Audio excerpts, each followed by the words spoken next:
మామూలుగా చేయండి, మామూలుగా చేయండి. అంటే నువ్వు అక్కడ ఎవరన్నా చూసేవాళ్ళు ఉన్నారా నిన్ను?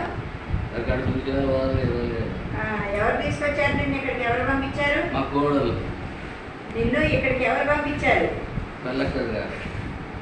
ఏ కలెక్టర్ గారు? కొత్తగా కలెక్టర్ పంపించారా? మరి ఇక్కడికి వచ్చిన తర్వాత నీకు ఇక్కడ బాగుందా? ఇక్కడ అన్ని బాగుంది, అన్ని మంచి చూస్తున్నారా? మరి ఇప్పుడు నీ ఆరోగ్యం ఎలా ఉంది? కొంచెం బాగానే బాగానే ఉందా? మరి ఇక్కడే ఉంటావా? ఇప్పుడంతా బాగుంది, బాగా చూస్తున్నారు. నీ ఆరోగ్యం మెరుగైందా ఇక్కడికి వచ్చాక? మరి నీ కళ్ళు ఎట్లున్నాయి? కళ్ళు కనిపిస్తున్నాయా? కళ్ళు అయితే కళ్ళు కనపడలేదంటే కొద్దిగా